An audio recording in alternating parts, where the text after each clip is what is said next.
Flight boss, bitch. You know, for sure. You're not listening to the Mind of Antares Moon. Flight boss, the Archangel Uriel. And I'm here to carry out God duties and motherfucking responsibilities. And right now I want to talk about the purpose and the metaphysics behind the houses and house lords.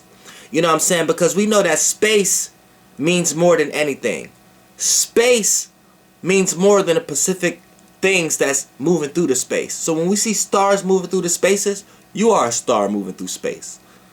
So certain spaces carry certain frequency vibrations based upon what happened in that space. So this is what we need to understand when we talk about the houses and the house lords. There's a lot of misunderstanding in the people who doubt astrology, aka flight astrology, right? And they would doubt it based upon because they got the wrong conception of it, the wrong perception of it, and they've been indoctrinated with false sciences of it, with people who's trying to tell you things of fortune telling and things of that nature, where astrology has nothing to do with that. Astrology has nothing to do with that.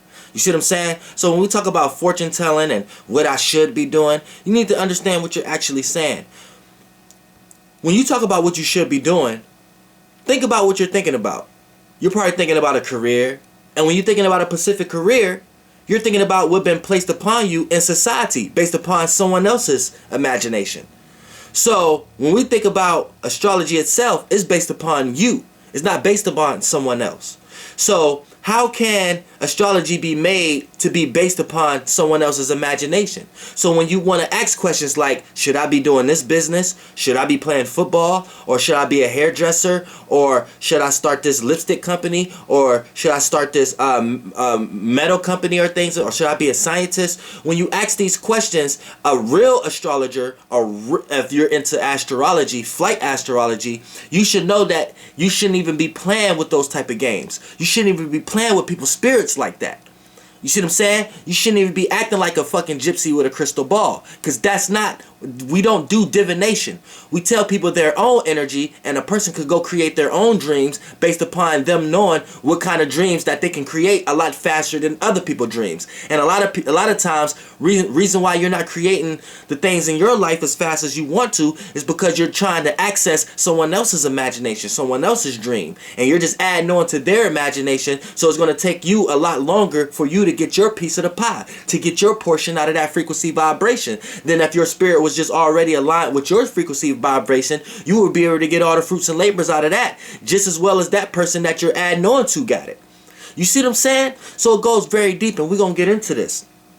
But when we want to talk about people get indoctrinated and get lost when they talk about astrology, this is where things fall short, because it starts to be looked at as a religion, especially to people who are already indoctrinated and people who are trying to get unindoctrinated. Because people going to be like, okay, if astrology telling me this is going to happen to me at this specific time and this prophecy doesn't happen, then this is just like religion. It's not real. When that's not astrology. Astrology tell you your weather forecast, not the weather in the yang realm, but your weather in the yin realm, which is the weather that your spirit is going through, whatever world that your spirit is in, before the shape and form realm. We talking about the shapeless and formless realm. So when we talk about the shapeless and formless weather, that could become that's energy or energetic forces that your spirit, or the world that your spirit is in. So when we say things like prophecy, we're not dealing with prophecy and divination. We're dealing with energy signatures. So for the most part, when we say something as far as telling you that this something specifically can happen, it's a time frame, an expansion. For an example, the same way we got the seasons and the conditions of the stars and the planets that create the conditions of that we're in right now, same way the conditions in your astral realm. So when we have certain planetary alignments out here in the yang realm, right? You were born, you have a birth date, you have a flight day. So if you saying fuck astrology, you're just indoctrinated. Or if that case, you shouldn't be celebrating a birthday at all. You shouldn't be celebrating no birthday, because you're just a dumbass. That's like a person who's saying they're not religious, but they believe in certain moralities that come from their religion. That's like a person being an atheist, but they saying they believe in God. So that's like a person saying they don't believe in astrology, but they celebrate their birthday. That's dumb as fuck. You indoctrinated by what your birthday mean, dumbass. Because you probably gonna come up with a reason on why you celebrate your birthday, where it's still where astrology still predates your birthday, because it's based upon what location was this star, aka the sun, was at when you was born, and that the sun was in front of a group of stars that we gave a name to at the time, then we're gonna say that's the group of stars you are. So if you are Aries, you are a Pisces, you are Aquarius, you are a Capricorn, that's the group of stars you are. So when I say everybody are motherfucking stars, I mean that motherfucking shit. So for the most part, I don't care how the fuck you look at it, whether you believe in this shit or not. Astrology predates every fucking thing. You have to presuppose astrology for every fucking thing. So I don't care what you're teaching. If you ain't teaching astrology, you're lost. I don't care what science, what indoctrination you in. If it ain't got nothing to do with the stars, you're lost. And you're probably following a lost star. And you're not even going to know that's what you're doing if you're not learning about the stars. And so you could come to the conclusion like, goddamn, I've been following a lost star. Because whatever you're following, whatever you're indoctrinated in, is just another shape and form of a goddamn star. And I don't care if it's a piece of form of a light, bacteria, sound, or gas, or it's a big-ass nucleon star, or whatever the fuck you want to call it. I don't give a fuck what names you fucking want to motherfucking call it. I call it what the fuck it is. It's just different shapes and forms of all the same kind of offsprings of the same kind of shit. In this realm of reality, I want to call it forms of light stars. God damn it. So for the most part, when we want to get into astrology and knowing the goddamn space and location and how to correlate certain things, this is what you need to understand. When we talk about the motherfucking astrology, it's not about motherfucking telling you your fucking fortune. It's about telling you the energy that you in. So for an example, when a planet is in a certain alignment, you got a birth chart. So you have a certain alignment. So you have a certain energy signature. So right? So what mean is, if the planet outside of you, when I ain't gonna say planet, but the stars outside of you are vibrating in a certain way, you live within its existence. So you know you're receiving, so you know you're interacting with this energy. I don't care if you believe in it or not. Same way you're interacting with people, the same way you're interacting with the sun, the same way you're interacting with the alignments with your alignment. So for the most part, this is why it's important to know angles, to know your transits, because this will let you know your astrological weather, what kind of weather your spirit is in at the moment. You know what I'm saying? What kind of temperament your spirit is in. What kind of world and environment is in at the moment. Is it storming? Is it a nice day? Is it a fucking rainy day? What it is. You know, this is why you have sad days. In the astral realm, you having a rainy day. There may be certain planetary alignments that's lining with your alignments that's creating situations and scenarios in the astral realm that create certain vibrations to make you feel certain ways. So you play certain characteristics out of these energies in the yang realm. This is why you even came up with the concept of waking up on the wrong side of the bed. Or I don't feel right today. Why you think you said that? Oh, I bet you got some logical scientific term for it, right? God damn it, where you think the logical scientific term got it from? A fucking person who had the same fucking experience you fucking had. Use your fucking common sense. So when we want to talk about the motherfucking space and the location that we in, astrology is about letting you know what energy you are in. So if it's certain alignments that's aspecting your alignments as at a certain week or a month or a year, then that's letting you know when you put yourself out in the world, these possibilities can happen. But like I said, everybody who experienced a tornado ain't gonna die based upon how they interact with the tornado. You got some people who run for shelter. You got some people who go in the basement. And you got some people who run outside and get swapped up and die in that shit, right? So that's saying that you're not necessarily gonna die. So hell no, astrology can't tell you your Pacific day you're gonna die. But astrology can tell you what energies can manifest into you getting killed. So you don't necessarily have to get killed, but during that time frame of those alignments, when you put yourself out in the world, it don't matter what you're doing. Something can happen, either wrong place, wrong time, or something you're doing, or people, places, and things you're around can manifest into scenarios of something being transformed. And depending on the magnitude of it, if it's a small vibrational or high vibrational, that's going to tell you the amount of transformation. If it's high vibrational, it's going to be a large amount of transformation, aka kill your ass. If it's small vibrational, may just be if it's low vibrational, may just be a circumstance or situation that just play as a hurdle for the moment, or a circumstance that you may have to get over, or just a slight negative thing that may have played out through a person, place, or thing, or scenario that you are in at the moment. But if you don't think that's dealing with the fucking your surroundings, then you're retarded. But you're not taking that a step further. You know you're in the surroundings. You know you're around a bunch of plants, grass, and shit like that. And nature and food. Then take that a step further. You know you're around a bunch of planets, a bunch of people and things of that nature. Well, people is planets, but you know you're around a bunch of people and animals and things of that nature, right? And geographical locations and things of that nature. Then take that a step further. You know you're around a bunch of different spaces from your space. This is why you feel differently when you go into different spaces and things of that nature, right? Then take that a step further. You know you in different land masses, different countries, different landscapes, different spaces in general, different planets, different motherfucking stars. So why you think things stop playing a part once it get to the sun and above? Which a lot of y'all consciousness don't leave the sun. You know what I'm saying? But why do y'all think that the process somehow stops once it get to the sun? Why do you think the process that I was just talking about stops once it gets to the stars? You don't think the rotations and the influences don't play out the same kind of way on a larger scale? So when you talk about larger scales, let's bring that down into our concepts. Larger scales to us will play out in forms of concepts.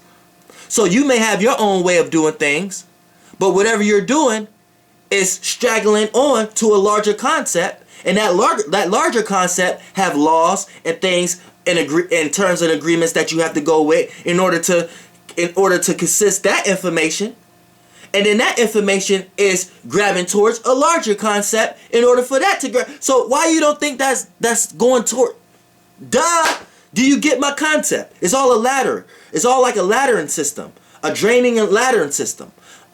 You know what I'm saying? A hierarchy. A lording system. A lording where lords can rule, and a hierarchy where the hierarchy can stand. Where they may not deal with lesser influences. So you may get too logical and be like, okay, but who said these are actual beings? But I'm saying, why you're getting too lost in the physical to think that it's not like that. Just because you can't understand the consciousness and the concept of the form and shape of these beings that these spirits can take in as bodies, or you may not believe in a spirit at all. But since you can't conceive, or you don't have a bright enough imagination to understand where concepts can derive and where beings can kind of be at a higher place other than the form that you are in, then that's on you. But just the simple fact that you have people on this earth, and actually people like me here, that's able to develop these type of imaginations and things of that nature. Listen, you can't think of something if it doesn't exist. Just because your lack of understanding of how it exists is ruined and indoctrinated is not my fault. Do you get it? You wouldn't even be able to think of it if it didn't exist. So just because someone else have an idea that you wasn't able to think of, we can decipher ideas and thought processes and see which ones is high and which ones is low. But then that's when we start to get into conversations with developed-minded people. But before we can even get there, we got to understand the layering of this concept first, right?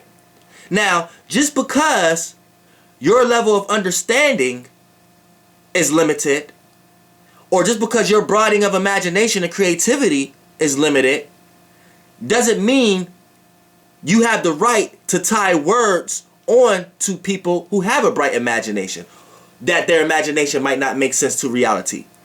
You might be so logical that you go to scientific terms and give logical things and wording and structures and patterns and hellistic cages to these spirits, to these imaginations, to the point that you put them in a world that you think is not real. But just for the simple fact that you got something to point to give a word, let you know that it's real.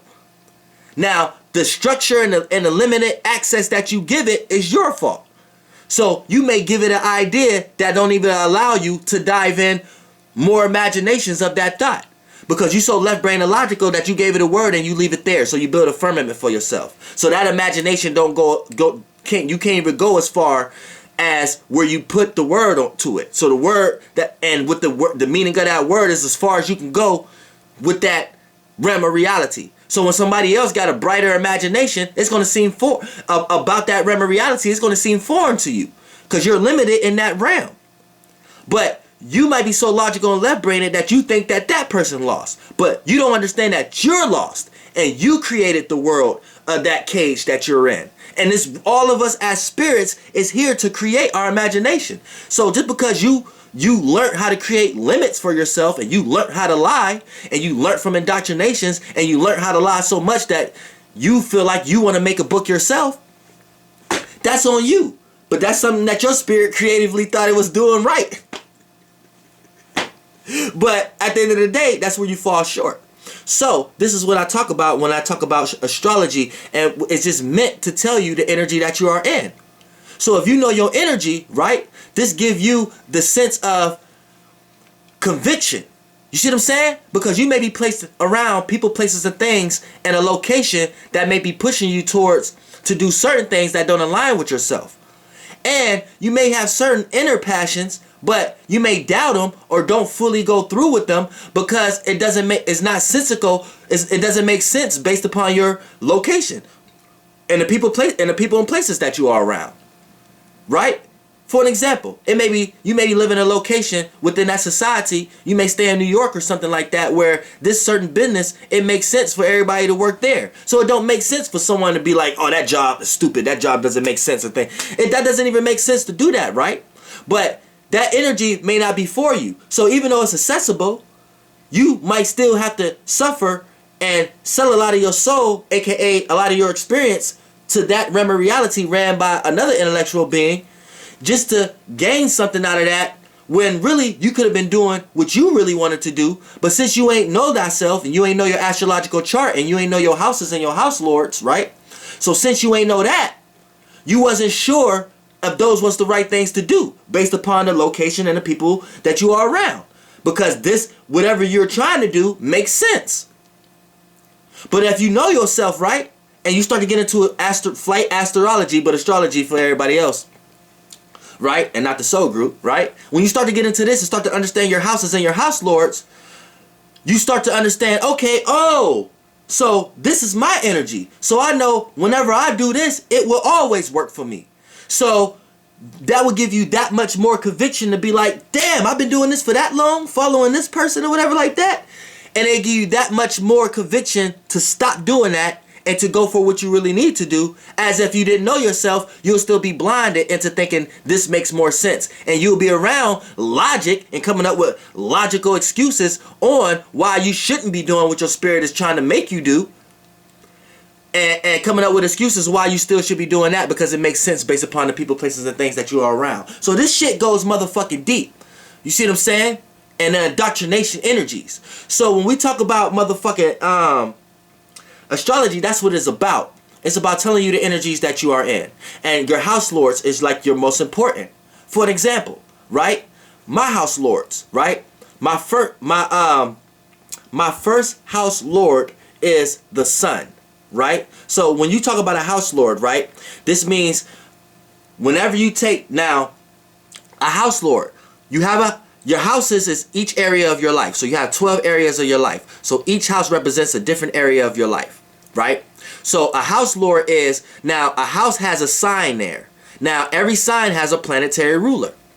So the planetary ruler of the sign of the house, wherever that planet at, wherever house it's in, that's the house, that's the lord of that house. So the lord of your house, the sign, that the planet that rules that sign, will be the lord of that house. Now wherever the lord is at, wherever house it's in, you need to be taking the energy of the sign it rules and placing it in the house where the lord is at. So for an example, my first house lord is the sun, because I'm a Leo rising. So my first house lord is the sun. The sun is in my 9th house. So what does this mean? I need to take my first house attributes and apply them to my 9th house. And the more frequent I do that, the more I'm going to have the keys to the doors of the 1st and the 9th house. Mainly the 9th house, right? So what does this mean? The more I take my personality, personal issues and affairs, and apply them to my education, to my experiences in my life, my overall experiences, my meanings of reasonings to things, my wisdom and knowledge I extract, my broad philosophical points of views of looking at things, my long distance travels of things of that nature, and astrology and occult and mysticism and 9th house and higher learning and things of that nature. The more I apply my personality and my personal issues and my personal affairs to that area of life, the more I'm going to see success than rejection. Now, here's the thing. Say I didn't know that, right?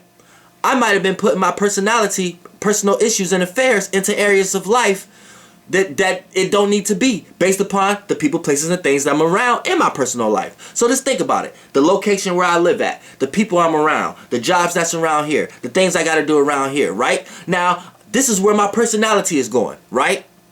This is how I'm trying to construct and handle my personal issues, insecurities and shit.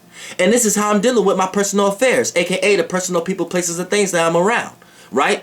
So I might be led by examples by family members, my mother, auntie. I might be led by examples by my friends. My friends might be like, hey, we should do this. We should hustle here. We should work here. We should do this.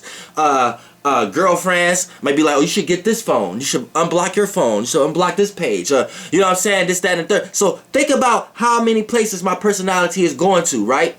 Now think about how much time I'm wasting. How many jobs that I'm getting that I don't like. How many scenarios I'm in that I don't really want to be in. How many people how many people I'm around I really don't like, but I'm coming up with justifications while I'm dealing with them. Now boom, I learned myself, right? I learned that my son is in the 9th house. Damn, okay, I should be putting my personality into the shit I'm learning, my wisdom and knowledge, my experiences, and my philosophy. All right, so now I'm putting my personality and my personal issue into these things, right? So my personal issues and affairs in my life, I'm looking at them in a philosophical way now. I'm trying to get educated on these things now. I'm trying to experience these things. I'm trying to gain wisdom and knowledge. I'm trying to long distance travel internally and externally with these things now. Trying to gain meaning and reasoning. Put meaning and reasoning behind my personal life, my personal issues and affairs, behind my personality. What is even the meaning and reasoning and why my personality like that? Boom. That's going to lead me to astrology off the bat. Boom. I'm getting into all kind of shit. Boom. Before you know it, I found what the fuck I like to do. I'm motherfucking teaching. I'm personally a teacher. Even if I'm not contractually a teacher. Contractual wise. I'm personally a teacher. Because it's in my 1st house. My 1st house lord is in the 9th house. And look at it. It's becoming successful. You see what I'm saying? So, boom. Look at all that time I wasted. When if I would have knew that from the age of 10 years old, think about where the fuck I would have been. So just think about it. All parents already know this. Already teaching your kids this. Already on your shit. Already on your shit. You will be a parent who wouldn't be going through trials and tribulation. Then you'll be raising kids who don't have to experience what your parents went through. And then y'all be breaking the ties, breaking the codes of y'all family cycles way faster. You see what I'm saying? That's what astrology about. That's what the spirit is fucking about. And if it ain't about it, and if there's other people out here who can argue with me about it, like these atheists and shit like that, the goddamn those are indoctrinations, and I'm here to create Flight Astrology to let you know what the shit is supposed to be about. And you can't say it don't make sense, and you can't say I'm creative or something that's purely out of my imagination, because this is just something I purely just went outside to do, just like anybody else in any time in history. So whatever I'm doing is actually real, and it actually exists, and it's not something that's a figment of my imagination. I was just able to reach in and access it based upon my level of consciousness and my spirit. And I'm here for my soul group to enlighten us all. So anybody out there that's part of my soul group who may have forgot this, it ain't that they don't know it. I'm just reminding them. They remember this shit too. We all motherfucking together. So if you're a person who choose to go against this or think this is not true in some way, shape, or form, you on your motherfucking own. But I'm letting you know right now, Flight Astrology presupposes and predates every fucking indoctrination, religion, science, anything out here. And I'm tired of this motherfucker fake ass fictitious argument coming up about, oh, astrology ain't real because of you indoctrinated with the religious aspects and other people who teach about it got you lost in. Astrology ain't got nothing to do with no fucking gypsy psychic type shit. It's about telling you your energy, and it takes an intuitive psychic spirit to be able to pick up on energies. It takes a sensei to pick up on the senses. So if you're not a sensei and you're not a spiritual person, then that's why you can't pick up on the shit. But don't be a motherfucking spiritual hater, motherfucker. Even if you don't believe in the spirit. Don't be a motherfucking spiritual hater and hate on other motherfuckers because they know how to pick up on spirits. Flight Boss, bitch. Goddamn air. And I'm here for this. Me and my motherfucking soul group, motherfucker. Flight Boss, bitch.